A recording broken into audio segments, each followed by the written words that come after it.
The auctioneer's gavel struck, would like a judge sentencing her to death. And Theresa Kelly stood on the platform with her head high, even though every word they spoke about her cut deeper than any blade ever could. "Damaged goods, gentlemen," the auctioneer called out to the crowd of prosperous ranchers and businessmen gathered in the dusty square of Kingman, Arizona on that scorching afternoon in June of 1876. "But she can still work, still cook, still bear children if that's what you're after. We'll start the bidding at $50. Theresa's hands trembled at her sides, but she refused to let them see her cry. At 22 years old, she had survived things that would have broken most people, and she would survive this too. When her father died 6 months ago, the debts he owed had fallen to her, and the bank had wasted no time seizing everything. The law in Arizona Territory was clear about debt collection, and a woman alone had few options.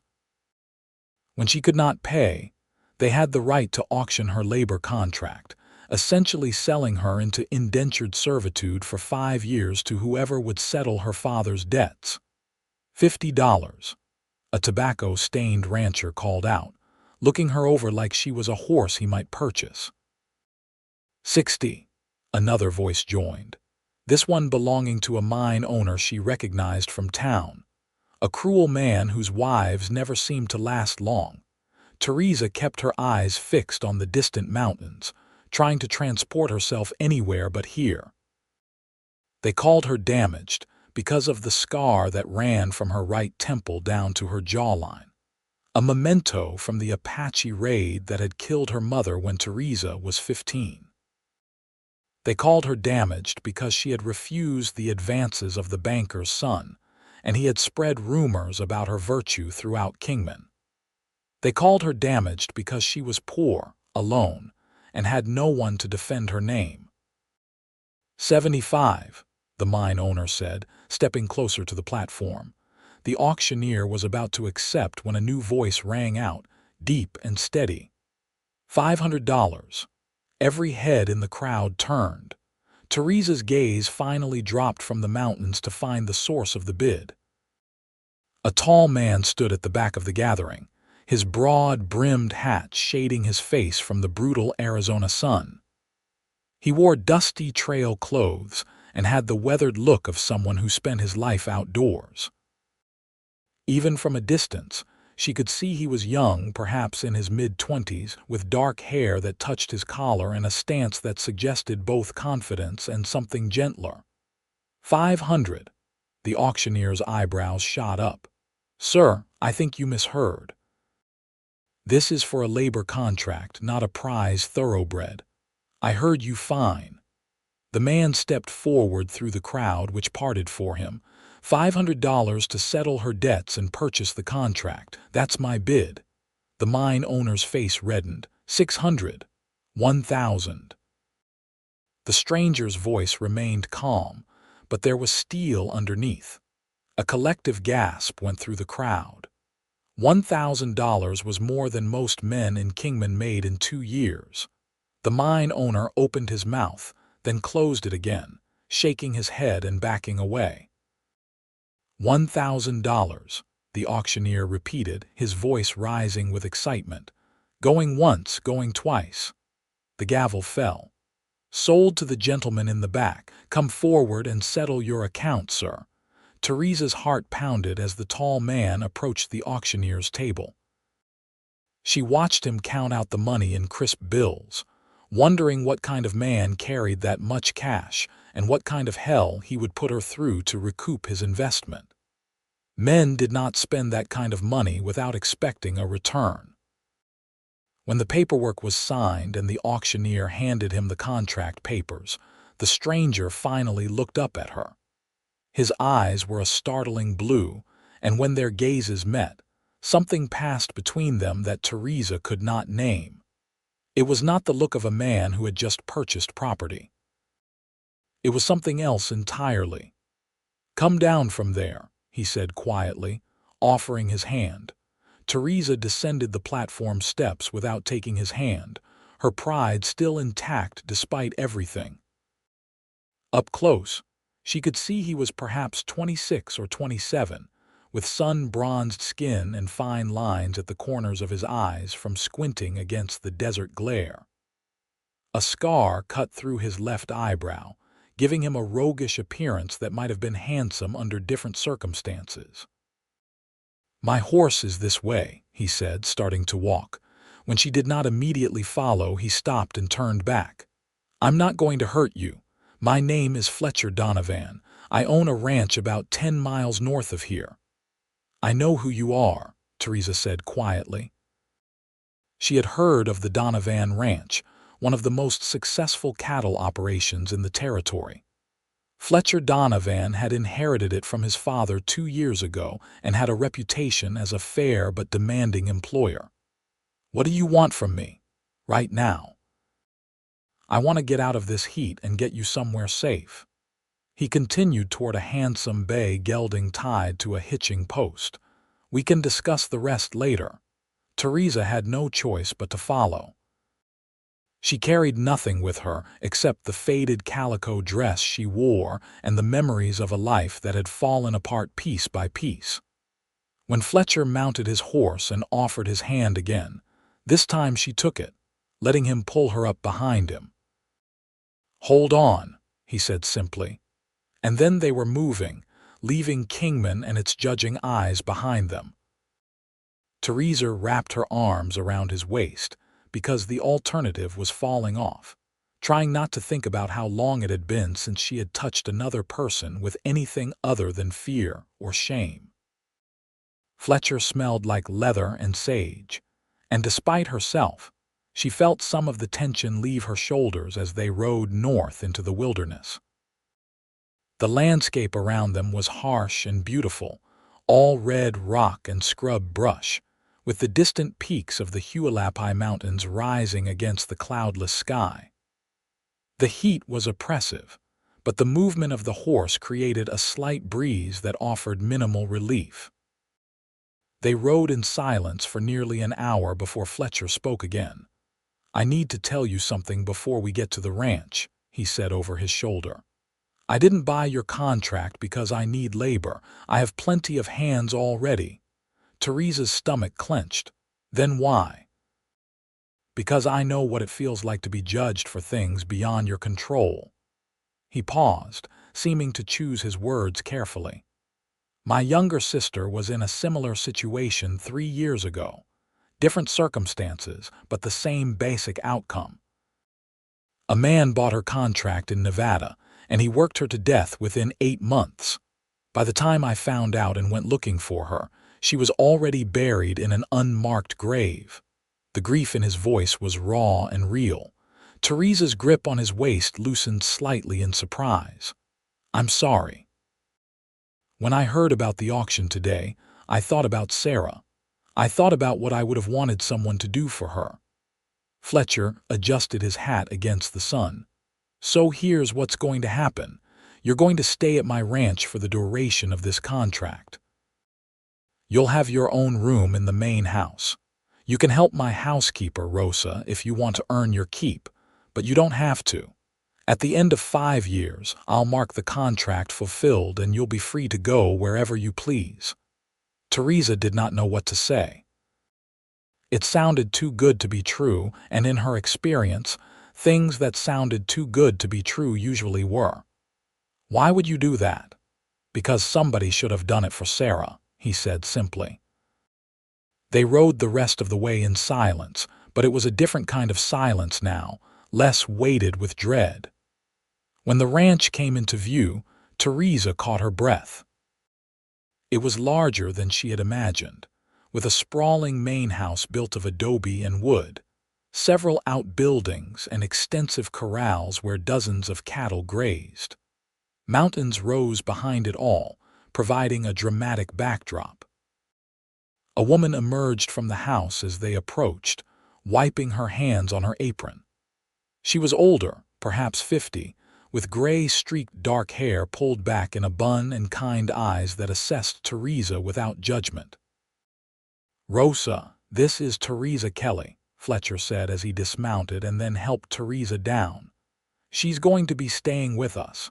Can you set her up in the blue room?"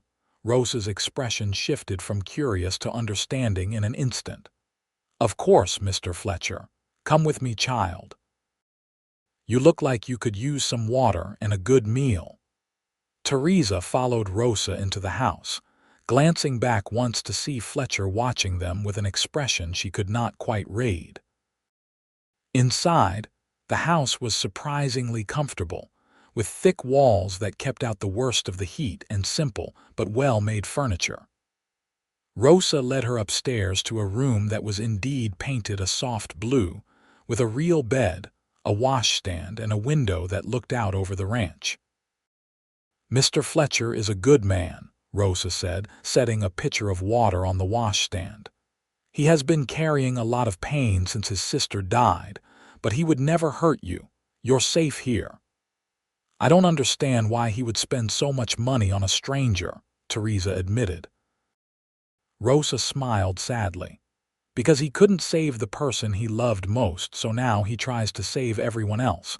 It's both his greatest strength and his heaviest burden." She moved toward the door. "Wash up and rest if you need to. Supper's at 6. You're welcome at the table, or I can bring something up if you prefer." "I'll come down," Theresa said. She had spent too much of the last 6 months hiding. If Fletcher Donovan was truly offering her a chance at something better, she would not squander it by cowering in her room.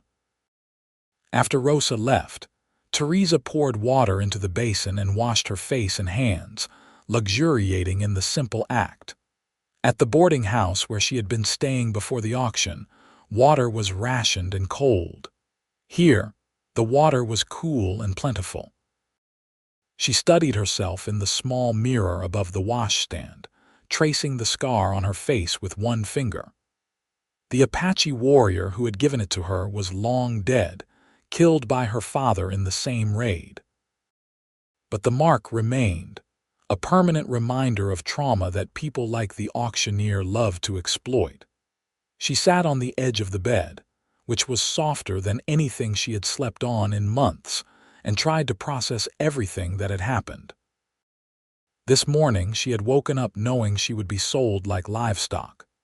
Now she was in a comfortable room in a successful ranch, apparently safe from the fate she had been dreading. It felt like a dream, and she kept waiting for the other shoe to drop. At 6 o'clock, she made her way downstairs, following the sound of voices and the smell of cooking food. The dining room was modest but welcoming, with a long wooden table set for 3. Fletcher was already seated, cleaned up from the trail, his hair damp from washing. He stood when she entered, which surprised her. Most men did not bother with such courtesies for women in her position. "Please, sit," he said, gesturing to the chair across from him. Rosa bustled in with plates of beef stew, fresh bread, and vegetables that must have come from a garden somewhere on the property. The meal was delicious, and Theresa ate more than she had intended, her body responding to food that was both plentiful and well prepared. Fletcher and Rosa chatted about ranch business, including some cattle that needed to be moved to higher pasture before the worst of the summer heat set in. They included Theresa in the conversation naturally, asking her opinion on small matters as if she were a guest rather than an indentured servant. When the meal ended and Rosa began clearing dishes, Theresa stood to help, but Fletcher stopped her with a gentle gesture. "Let Rosa handle it tonight. I'd like to speak with you on the porch if you're willing." Theresa's guard went back up, but she followed him outside.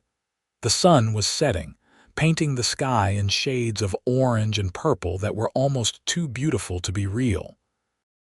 The heat was finally beginning to ease, and a light breeze carried the scent of sage and earth. Fletcher leaned against the porch railing, his posture relaxed. "I want to make sure you understand the situation. You're not a prisoner here. If you want to leave, you can leave.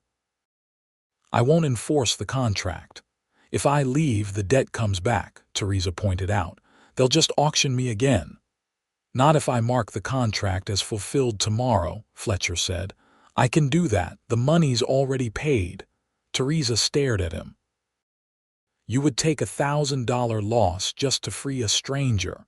The money doesn't matter to me as much as you might think. The ranch is profitable. I'm not hurting for cash. He met her eyes. But I hope you'll stay anyway, at least for a while. Rosa could use the company, and honestly, so could I. This is a big house for just the two of us. You're not married. The question slipped out before Theresa could stop it. No, I was engaged once, a few years back, but she decided ranch life wasn't for her.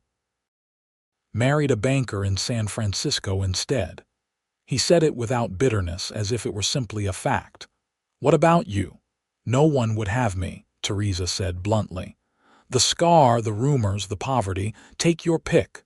Fletcher studied her face in the dying light. The scar makes you look like a survivor. Anyone who can't see that isn't worth your time. Something in Theresa's chest tightened at his words. She had spent so long being told she was damaged, ruined, worthless. To hear someone say the opposite, especially someone who had just spent a fortune on her behalf, was almost overwhelming.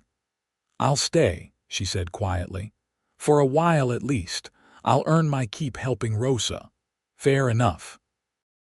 Fletcher smiled, and it transformed his entire face, making him look younger and less careworn. Welcome to the Donovan Ranch, Theresa Kelly. Over the following weeks, Theresa settled into a routine that felt almost normal. She helped Rosa with cooking and cleaning, tended the vegetable garden, and even learned to care for the chickens that provided eggs for the household. Rosa taught her to make tortillas and enchiladas, dishes Theresa had never encountered before, and shared stories of her life in Mexico before she came north to work for Fletcher's father 20 years ago. Fletcher was often out on the range with his men, managing the cattle and the 100 other tasks that came with running a ranch. But in the evenings, he would return to the house, and the three of them would share supper and conversation. Theresa found herself looking forward to these meals, to the sound of Fletcher's laugh when Rosa teased him about his terrible attempts at mending his own shirts, to the way he asked about her day as if he genuinely cared about the answer. She learned that he was 27, that he had learned ranching from his father who died of pneumonia 2 winters ago, and that his mother had passed when he was just a boy. He read voraciously, and his study was filled with books on everything from cattle breeding to astronomy. He played guitar passably and had a singing voice that was better than he thought it was. He treated his ranch hands fairly and paid them well, which was why he had no trouble keeping good men. And gradually, despite all her resolutions to keep her distance, Theresa felt herself drawn to him in ways that both thrilled and terrified her.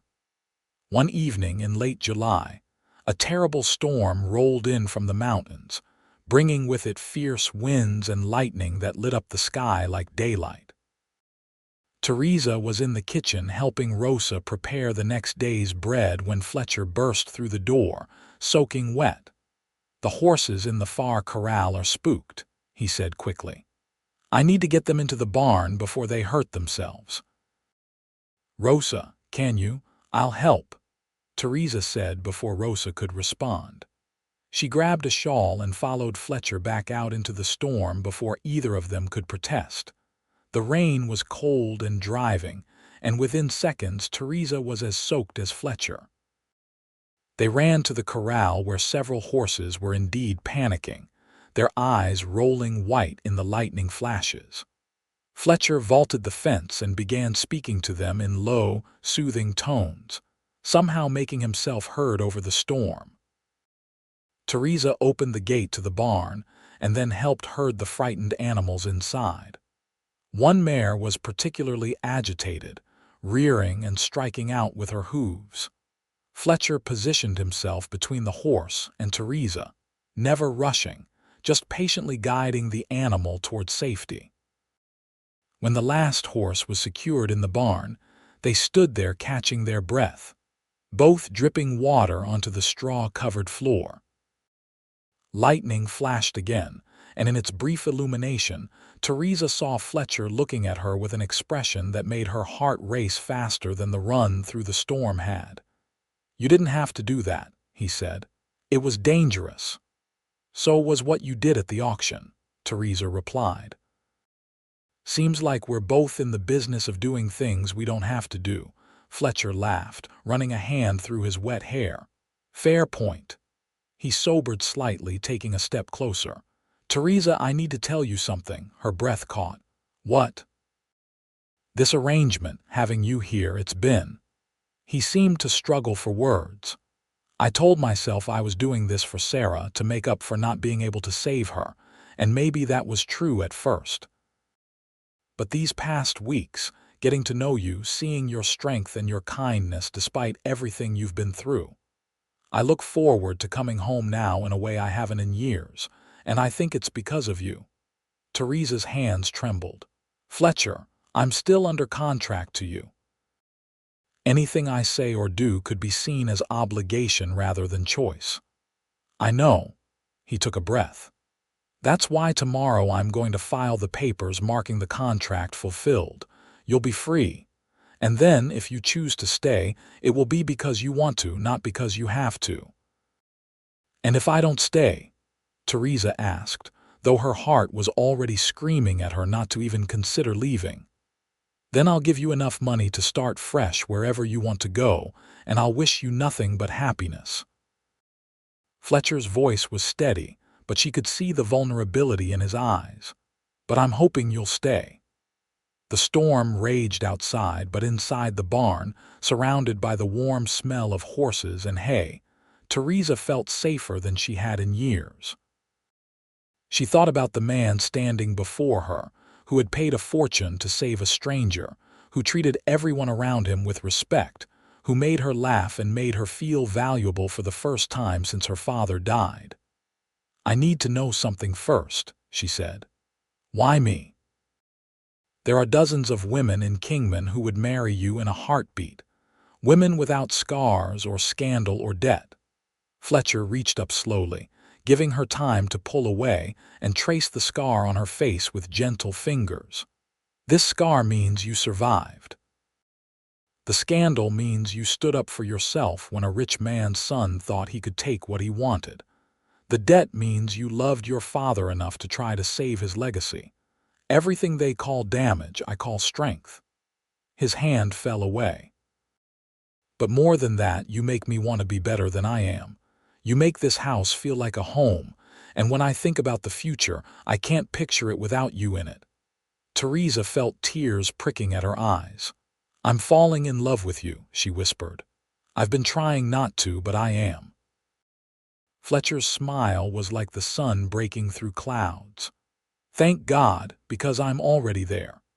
He kissed her then, soft and careful, as if she were something precious that might break. Theresa kissed him back, pouring into it all the loneliness and hope and fear and love she had been carrying. When they finally broke apart, both breathing hard, she rested her forehead against his chest and felt his arms come around her. "Stay," he murmured into her hair. "Not as an employee or an obligation. Stay as my partner, my equal, my love." "Yes," Theresa said. "Yes to all of it." They stood there in the barn while the storm gradually passed, holding each other and talking about the future in soft voices. Fletcher told her about his dreams for the ranch, about wanting to breed the finest cattle in the territory and maybe start raising horses too. Theresa talked about her mother, who had taught her to read and write despite the limitations placed on women's education, and how she had always dreamed of teaching other children those same skills. "We could build a schoolhouse on the ranch," Fletcher said thoughtfully. "Not just for ranch hands children, but for any family in the area who wants to send their kids. You could teach there." Theresa pulled back to look at him. "You would do that?" "I would do anything to see you happy," Fletcher said simply. "Besides, it's a good idea. Education matters." My father always said that. When they finally returned to the house, Rosa took one look at their joined hands and their matching smiles and simply nodded with satisfaction. "About time," she said. "I'll put extra coffee on." The next morning, Fletcher rode into Kingman and filed the paperwork marking Theresa's contract fulfilled. He returned with the official documentation and a small velvet box. That evening at supper, in front of Rosa, who was crying happy tears into her apron, he got down on one knee and asked Theresa to marry him properly. The ring was a simple gold band with a small sapphire, and it fit perfectly. Theresa said yes with her whole heart.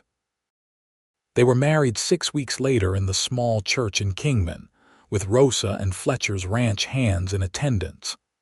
The town gossips whispered, of course, but Theresa no longer cared. She was marrying a man who saw her as priceless, and no amount of small-minded judgment could touch that. The ceremony was simple but beautiful. Theresa wore a dress that Rosa had helped her sew, a soft cream color with lace at the collar and cuffs. Fletcher wore his finest suit and could not stop smiling. When the preacher pronounced them husband and wife, Fletcher kissed her with such tenderness that several women in the congregation sighed audibly. The reception was held at the ranch, with tables set up outdoors to accommodate everyone. Rosa had cooked for days, preparing a feast that included dishes from both her Mexican heritage and more traditional American fare. The ranch hands took turns playing fiddle and guitar, and there was dancing as the sun set and the stars came out. Fletcher danced with Theresa under the desert sky, holding her close and whispering promises about their future. "I'm going to love you every day for the rest of my life," he said. "That's not a vow I make lightly." "I know," Theresa replied, her hand over his heart. "And I'm going to love you right back." Later that night, in the room they now shared, Fletcher was gentle and patient, making sure Theresa felt safe and cherished. It was her first time, and he took great care to make it beautiful rather than frightening. Afterward, they lay tangled together, and Theresa marveled at how completely her life had changed. "You ever regret it?" she asked quietly. "Spending so much money on me at the auction." Fletcher propped himself up on one elbow to look down at her. "That was the best investment I ever made." "You're not damaged goods, Theresa. You never were. You're priceless, and I'll spend the rest of my life making sure you know it." Theresa pulled him down for another kiss, her heart full to overflowing. The first year of their marriage was not without challenges. Running a ranch was hard work, and there were times when money was tight or weather was bad or cattle got sick. But they faced everything together, and that made all the difference. True to his word, Fletcher began construction on a small schoolhouse on the ranch property that autumn. He hired carpenters from Kingman and worked alongside them in his spare time, determined to see Theresa's dream realized. The building was finished by January of 1877, and Theresa began teaching in February.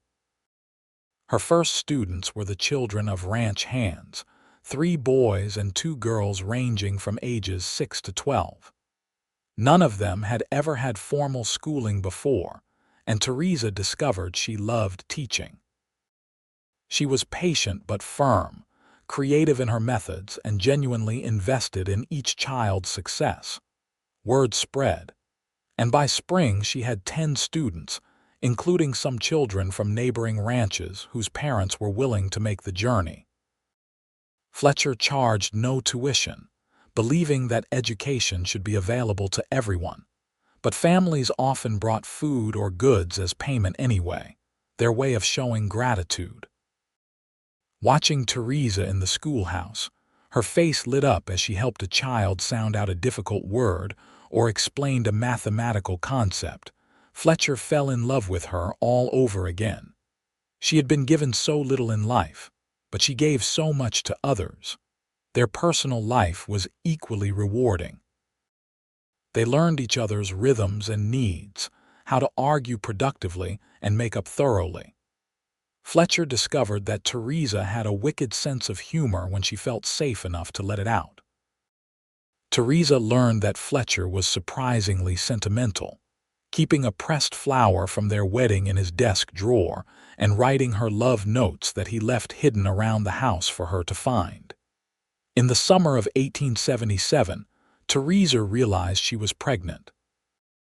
She told Fletcher one evening after supper, and he picked her up and spun her around despite Rosa's scolding that he needed to be more careful. "We're having a baby," he kept repeating, wonder in his voice. "We're going to be parents."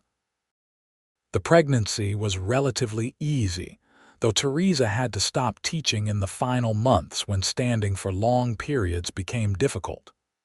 Rosa fussed over her constantly, making sure she ate well and rested enough. Fletcher became even more protective, though he tried not to be overbearing about it. Their son was born in March of 1878, a healthy baby with a strong pair of lungs and his father's blue eyes. They named him Samuel, after Fletcher's father. Holding his son for the first time, Fletcher cried, something Theresa had never seen him do before. "Thank you," he whispered to her. "Thank you for giving me a family again."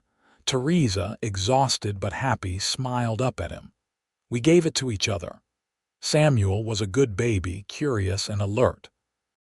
Theresa returned to teaching part-time when he was 6 months old, with Rosa watching him while she was in the schoolhouse. Fletcher was a devoted father, coming in from the range to spend time with his son, singing him to sleep with old cowboy ballads and teaching him to recognize animal sounds before he could even talk.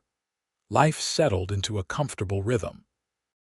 The ranch continued to prosper, with Fletcher's careful management and hard work paying off. The school grew, with Theresa now teaching 15 students and occasionally holding evening classes for adults who wanted to learn to read. Their marriage deepened, built on a foundation of mutual respect, shared values, and genuine love. In 1880, Theresa gave birth to their second child, a daughter they named Sarah after Fletcher's sister. Fletcher held the baby and wept again, this time for the sister he had lost and the daughter he had gained. "She would have loved you," he told Theresa. "Sarah would have been so happy to know I found you." Little Sarah was different from her brother, quieter and more observant, with her mother's dark hair and delicate features. Samuel, now too, was fascinated by his baby sister and wanted to help with everything, from feeding to changing diapers, though he was mostly just in the way. It was chaotic and exhausting and absolutely perfect. One evening in late 1880, as they sat on the porch watching Samuel play in the yard while Sarah slept in Theresa's arms, Fletcher took his wife's hand. "Do you remember what the auctioneer said that day? Damaged goods." Theresa's jaw tightened slightly.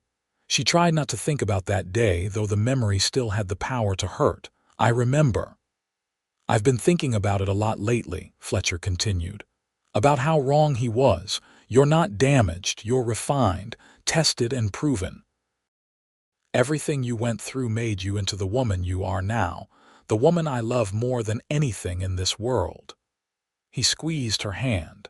"And I was thinking we should go back to Kingman. I want to walk down that street with you on my arm, with our children, and show everyone what real value looks like." Theresa considered this. Part of her never wanted to see Kingman again. But another part, the part that had grown strong and confident over the past 4 years, wanted exactly what Fletcher suggested. "All right," she said. "Let's go." They went to town the following Saturday, the whole family dressed in their finest. Fletcher drove the wagon with Theresa beside him, Samuel between them and Sarah in Theresa's arms. When they rolled down Kingman's Main Street, heads turned. Theresa sat tall, her hand in Fletcher's, her children healthy and happy. She saw some of the same people who had gathered at the auction, including the auctioneer himself. Their expressions ranged from surprise to discomfort to grudging respect. Fletcher stopped the wagon in front of the general store and helped Theresa down with exaggerated courtesy, making sure everyone could see the quality of her dress, the gold wedding band on her finger, the confident way she carried herself. Inside the store, he made a point of introducing her to everyone as my wife, Theresa Donovan, who runs the finest school in the territory. The store owner, who had been at the auction, looked shame-faced. "Mrs. Donovan, I owe you an apology. I was there that day and I didn't speak up." "That wasn't right." Theresa met his eyes. "No, it wasn't. But I've learned that people show their true character in difficult moments. Some people fail the test and some people pass it." She glanced at Fletcher with love. "I'm grateful for the ones who pass." They did their shopping and left town with their heads high. On the ride home, Fletcher said, "I'm proud of you. The way you handled that, the grace you showed. You're remarkable." "I had a good teacher," Theresa replied, leaning against his shoulder. "You taught me to see my own worth."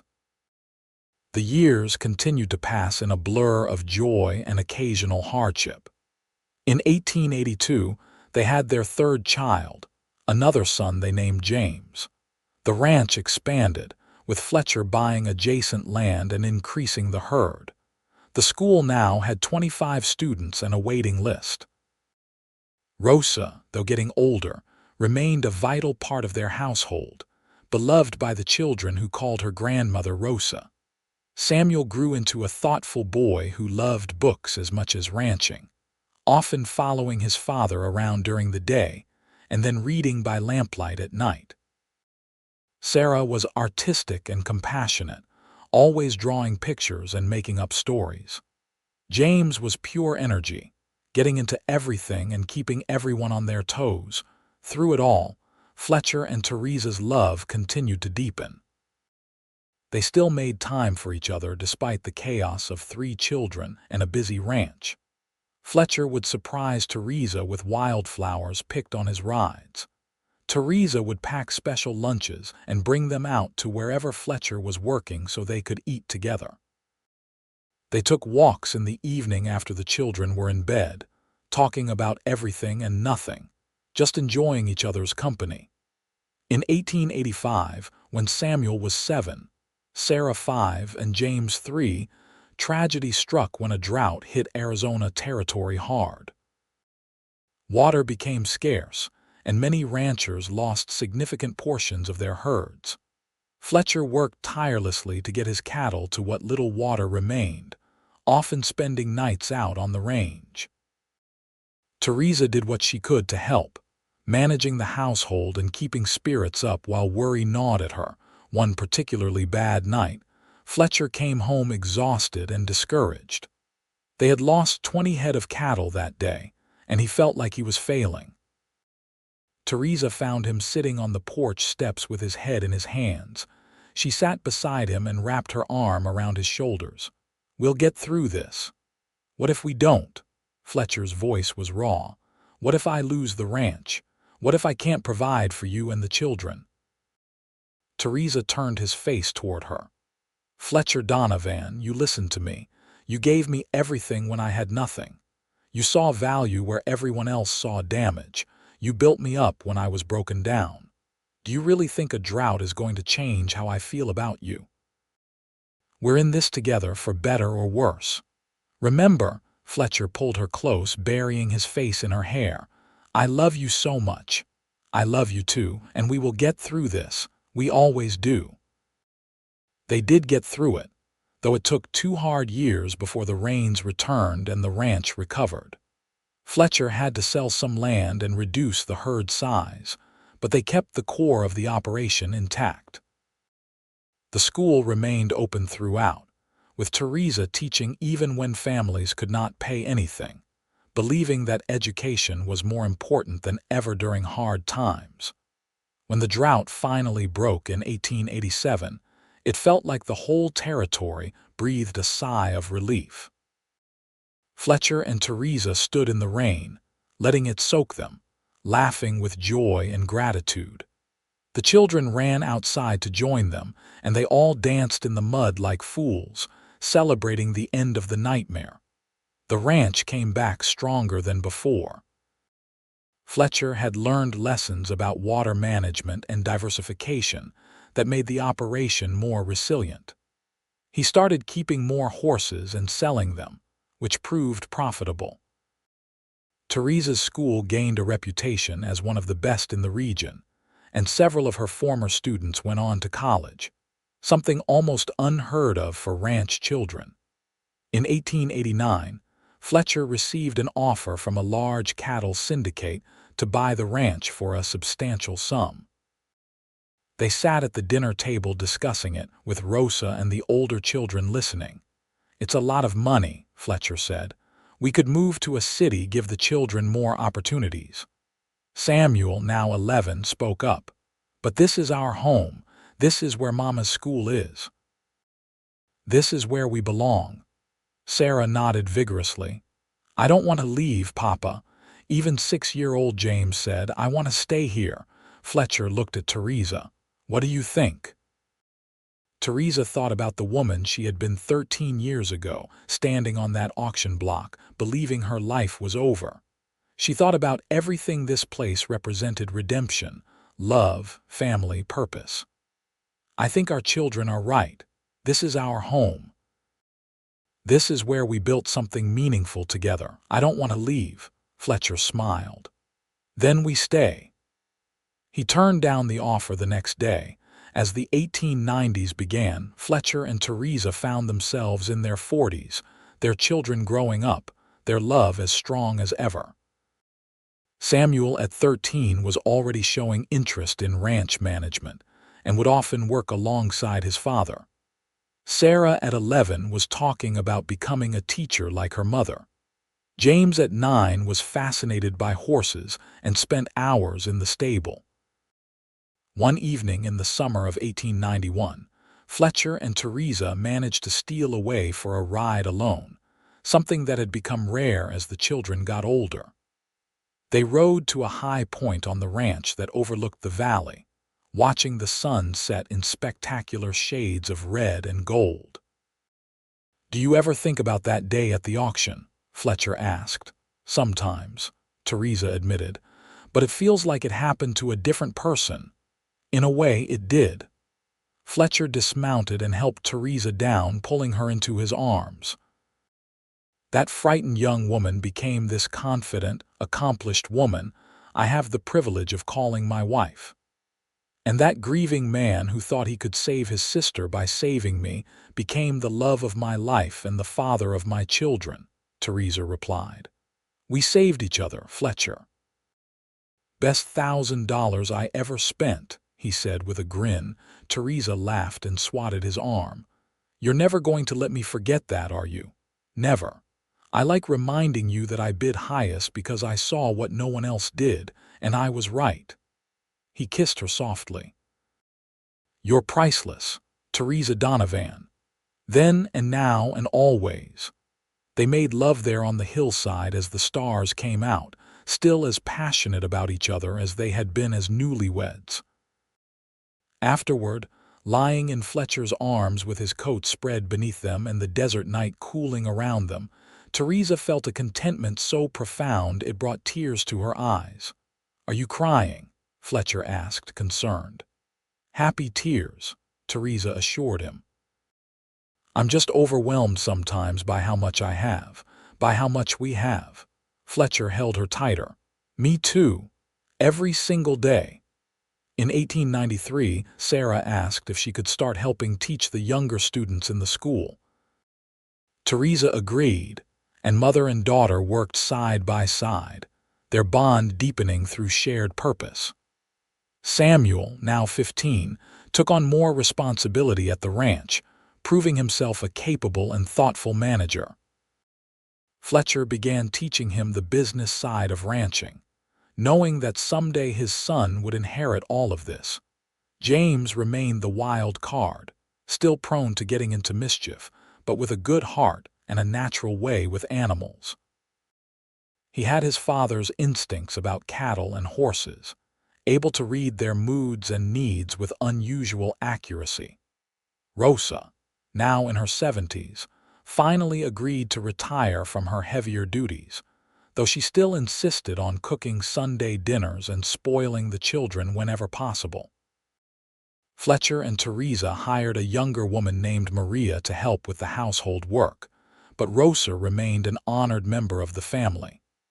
In 1895, when Fletcher was 46 and Theresa 41, they celebrated their 20th wedding anniversary. The children, now 17, 15, and 13, planned a surprise party with Rosa's help. They invited everyone from miles around, and the ranch was filled with friends and neighbors who came to celebrate. Fletcher gave a toast that night, his voice carrying across the crowded room. 20 years ago, I went to an auction in Kingman and made the best decision of my life. The auctioneer called my wife damaged goods, but I knew better. I knew she was priceless, and every day since then has proven me right. Theresa, you've given me a life beyond my wildest dreams. You've given me love, children, purpose, and joy. Here's to 20 more years and 20 after that. Theresa stood and raised her own glass. Fletcher Donovan saw me when I was invisible. He valued me when others scorned me. He loved me when I thought I was unlovable. He gave me a home, a family, and a future. I am who I am because of his faith in me. Here's to the man who bid highest and got the best deal of his life. Everyone laughed and cheered, and Fletcher pulled Theresa into a kiss that their children groaned about but secretly loved seeing. The party went late into the night, with music and dancing and stories shared. At one point, Theresa found herself talking with a group of women from neighboring ranches, several of whom had been in town the day of the auction. One woman, Margaret, said quietly, "I've always regretted not speaking up that day. What they did to you was wrong." "It was," Theresa agreed, "but it led me here to this life. I can't regret the path that brought me to Fletcher and our children." "Still, I'm sorry," Margaret insisted. "And I want you to know that you've changed things around here. The way you and Fletcher have built your lives together, the school you run, the way you treat people with dignity regardless of their circumstances. It's made a lot of us examine our own behavior." Theresa was touched. "That means more than you know." As the night wound down and guests departed, the family cleaned up together, working as the team they had become. When the children finally went to bed and Fletcher and Theresa were alone in their room, they held each other close. 20 years, Theresa murmured. "It seems impossible." "Best 20 years of my life," Fletcher replied, "though I'm looking forward to the next 20 even more." "Getting better with age, are we?" Theresa teased. "Like fine wine," Fletcher confirmed, making her laugh. They made love slowly and tenderly, celebrating not just the anniversary but the 1,000 small moments that had brought them to this point. Every challenge overcome, every joy shared, every ordinary day that had knitted their lives together into something extraordinary. In the following years, they watched their children begin to build their own paths. Samuel, having shown exceptional skill in ranching and business, took over more and more of the day-to-day operations, allowing Fletcher to step back slightly. At 20, Samuel was courting a young woman from a neighboring ranch, and Fletcher and Theresa could see a wedding on the horizon. Sarah, at 18, was teaching full-time now, having proven herself every bit as talented as her mother. She had also started writing a book about teaching methods in rural areas, hoping to help other educators. James, at 16, was still finding his way, but he had begun training horses for sale, discovering a real talent for working with difficult animals. His patience and intuition served him well, and Fletcher predicted he would make a fine living doing what he loved through it all. Fletcher and Theresa remained each other's anchors. They still took evening walks when weather permitted. They still surprised each other with small gestures of affection. They still talked for hours about everything under the sun. The passion had mellowed into something deeper but no less powerful, a love built on 2 decades of partnership and mutual respect. In 1898, Samuel married his sweetheart Emily in a beautiful ceremony at the ranch. Watching his son exchange vows, Fletcher felt a profound sense of continuity. His own father had built this ranch and passed it to him. Now Samuel would carry it forward into the next generation. The legacy was secure. Theresa cried happy tears throughout the ceremony, remembering her own wedding day 23 years earlier. Fletcher handed her his handkerchief and whispered, "Are you thinking what I'm thinking? That we were just as young and in love once." Theresa whispered back. "That we're still just as in love," Fletcher corrected. "Just with more wrinkles." Theresa had to stifle her laugh so as not to disrupt the ceremony. A year later, Samuel and Emily gave them their first grandchild, a boy they named Fletcher after his grandfather. Holding his namesake, Fletcher was overwhelmed with emotion. "I didn't think I could love anyone more than I love you and our children," he told Theresa, "but this little guy might prove me wrong." Theresa, equally smitten with her grandson, smiled. "Our hearts just keep expanding to make room for more love. That's the best kind of problem to have." As the new century approached, Fletcher and Theresa found themselves in their late 40s, grandparents, established pillars of the community. The school Theresa had founded now had 35 students and 2 additional teachers working under her direction. The ranch was thriving under Samuel's energetic management, with Fletcher serving more as an advisor than day-to-day operator.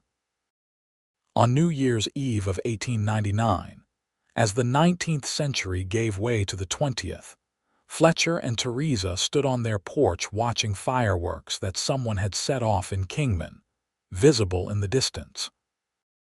Their children and Samuel's family were inside, celebrating with Rosa and the ranch hands who had become like family over the years. "We're getting old," Theresa observed, though not unhappily. "Speak for yourself." "I'm in my prime," Fletcher joked, then admitted, "All right, maybe we're getting old, but we're doing it together and that makes all the difference." "Do you ever wonder what would have happened if you hadn't gone to that auction?" Theresa asked. "If you'd been busy that day, or if you'd decided it wasn't your business," Fletcher considered this. "I try not to think about that because the idea of a world where I didn't find you is too awful to contemplate. But I'll tell you what I think. I think we were meant to find each other. Maybe not in the way it happened, but somehow. The universe wouldn't be cruel enough to create 2 people who fit together this perfectly and not bring them together." "When did you become such a romantic?" Theresa teased. "The day I saw you standing on that platform, terrified but unbroken, and realized I was looking at the bravest person I'd ever seen," Fletcher said seriously. "That was the day I became a romantic." Theresa kissed him softly. "I love you, Fletcher Donovan. Thank you for seeing me when no one else would." "I love you, Theresa Donovan. Thank you for being worth seeing." As the new century began, they walked back inside together, ready to face whatever came next as they had faced everything for the past 24 years together, united and deeply in love. The years of the early 1900s brought more changes and more joy. Sarah fell in love with a teacher from Prescott who shared her passion for education. They married in 1902, and Sarah continued teaching while helping her husband establish a school in their own community. James, true to form, remained single longer than his siblings but built a successful horse training business that served ranchers throughout the territory. Fletcher and Theresa, now in their 50s, settled into a comfortable routine. They traveled occasionally, visiting their children and grandchildren. They spent their evenings reading together, discussing books and current events. Fletcher's hair was now more gray than brown, and Theresa had lines around her eyes from years of smiling, but they were still healthy and active.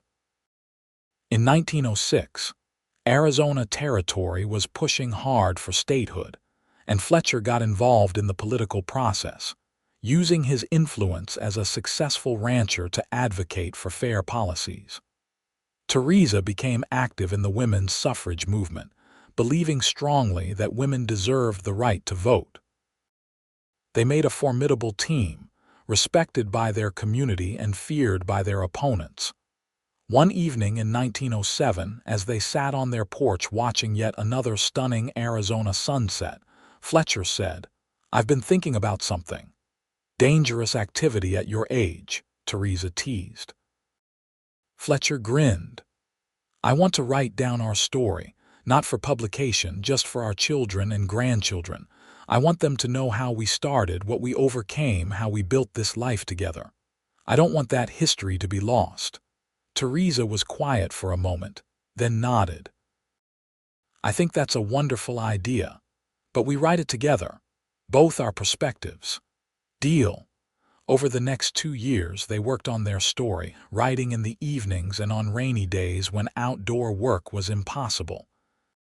It was both painful and cathartic to revisit those early days, the auction, the fear, the gradual building of trust and love. But it was also beautiful to see their journey laid out in words, to recognize how far they had come. They finished the manuscript in 1909, and Fletcher had several copies made, giving one to each of their children. Samuel read it with tears in his eyes. Sarah said it was the most romantic thing she'd ever read. Even practical James was moved, saying it helped him understand his parents in a new way. In 1912, Arizona finally achieved statehood. Fletcher and Theresa celebrated with their whole family, proud to have witnessed and contributed to this historical moment. At 61 and 57, respectively, they were elder statesmen of the community, sought out for advice and respected for their wisdom. But they never forgot where they started. Every year on the anniversary of the auction, Fletcher would tell Theresa she was priceless. Every year, she would remind him that he saw her value when no one else did. It became a ritual, a way of honoring their beginning while celebrating their present. In 1915, they celebrated their 40th wedding anniversary. The party was enormous, with people coming from all over the state. All 3 children were there with their families, bringing the grandchild count to 7 with another on the way. Rosa, now 93 and frail but still sharp as a tack, sat in the place of honor, wiping away happy tears. Fletcher's toast was simple. 40 years ago, I gambled $1,000 on a woman the world had written off. It remains the smartest thing I've ever done. Theresa, you've been my partner, my love, my best friend, and my reason for getting up every morning. Here's to however many more years God grants us." Theresa responded, 40 years ago, a stranger saw me drowning and threw me a lifeline. Then he taught me to swim. Then he taught me to soar. Fletcher, you gave me everything, but most importantly, you gave me myself. I love you more today than I did 40 years ago, and that's saying something." Their children and grandchildren cheered, and the party continued long into the night. At one point, little Fletcher, now 16 and the image of his grandfather, asked Theresa to dance. As they moved around the floor, he said, "Grandma, I read the story you and Grandpa wrote, about how you met." "What did you think?" Theresa asked. "I think Grandpa is the bravest man I know," young Fletcher said seriously. "Not because he bid on you at an auction, but because he had the courage to see the truth when everyone else was wrong. That takes real courage." Theresa's eyes filled with tears. "You're a lot like him, you know, in all the best ways." "I hope so," the boy replied. "I hope I can be half the man he is and find a woman half as wonderful as you." "You will," Theresa assured him. "Good hearts recognize each other." As the sun rose on their 41st year of marriage, Fletcher and Theresa sat alone on the porch, exhausted but happy. "We did good," Fletcher said. "We did very good," Theresa agreed. 3 successful children, 7 grandchildren with one more coming, a thriving ranch, a school that's educated hundreds of kids. Not bad for damaged goods and the fool who bought her. Fletcher laughed. The fool who saw a treasure and was smart enough to claim it before anyone else figured it out. They sat in comfortable silence, watching the sunrise paint the sky in brilliant colors. After all these years, they could communicate without words, could feel each other's contentment and love without needing to speak it aloud. The years continued to pass, bringing more grandchildren and eventually great-grandchildren. Fletcher and Theresa aged gracefully, their love growing deeper even as their bodies grew frailer. Samuel took complete control of the ranch, running it with the same integrity his father had shown. Sarah's school network expanded to cover 3 towns. James married late, at 42, to a widow with 2 children of her own and proved to be a devoted husband and father. Through it all, Fletcher and Theresa remained inseparable. They faced health scares together, with Fletcher nursing Theresa through pneumonia in 1920, and Theresa caring for Fletcher after a fall from a horse in 1922 that left him with a broken leg. Each time, their concern for each other outweighed their concern for themselves. In the spring of 1925, as they approached their 50th wedding anniversary, Fletcher began to fail. His heart, the doctors said, was simply worn out from a lifetime of hard work. He refused to be bedridden, insisting on sitting on the porch and watching his beloved ranch even when he was too weak to walk there without help. Theresa sat with him every day, holding his hand and talking about their life together. "No regrets?" she asked one afternoon. "Not a single one," Fletcher replied, his voice weak but certain. "Except maybe that I won't get to spend another 50 years with you." "We'll have eternity," Theresa said, though her heart was breaking. "And when we get there, you can tell Sarah you kept your promise." "You loved me every day for the rest of your life," Fletcher smiled. "Did I ever tell you that you're priceless?" "Once or twice," Theresa said, tears streaming down her face. "Maybe a few thousand times." "Good. I want to make sure you never forget it." Fletcher Donovan died peacefully 3 days before their 50th anniversary, with Theresa holding his hand and their children surrounding them. His last words were, "I love you, my priceless treasure." The funeral was the largest Kingman had ever seen, with people coming from across the state to pay their respects. Fletcher had touched countless lives with his fairness, generosity, and integrity. But no one mourned him more deeply than Theresa, who felt like half of herself had been torn away. She found comfort in their children and grandchildren, in the memories they shared, in the life they had built. She continued teaching for another year, then retired at 71 to spend time with her growing family. She lived in the ranch house, surrounded by love, but everyone knew she was waiting. Theresa Kelly Donovan died peacefully in her sleep in 1928, 3 years after Fletcher. She was 74 years old. Her children found her with a smile on her face and Fletcher's old hat clutched in her hands. At her funeral, Samuel stood to speak. "My mother taught me many things, but the most important lesson was this: your worth is not determined by others' judgment of you. It is determined by how you live your life, who you love, and what you give to the world." She was called damaged goods once, but she proved them all wrong. She was priceless, and she knew it because my father saw it first and never let her forget it. They buried Theresa next to Fletcher under a cottonwood tree on the ranch, where they could look out over the land they had loved and nurtured together. The headstone reads simply, "Fletcher and Theresa Donovan." He saw her value. She proved him right, together forever. Their story lived on through their descendants, who continued to run the ranch and the school, carrying forward the values of compassion, integrity, and love that Fletcher and Theresa had embodied. The manuscript they had written was published in 1935 by their grandchildren, becoming a local bestseller and inspiring countless people with its message of redemption and true love. In Kingman, the auction block where Theresa had stood was eventually removed, but a plaque was placed on the site reading, "On this spot in 1876, Theresa Kelly was auctioned to settle debts. Fletcher Donovan bid highest and called her priceless."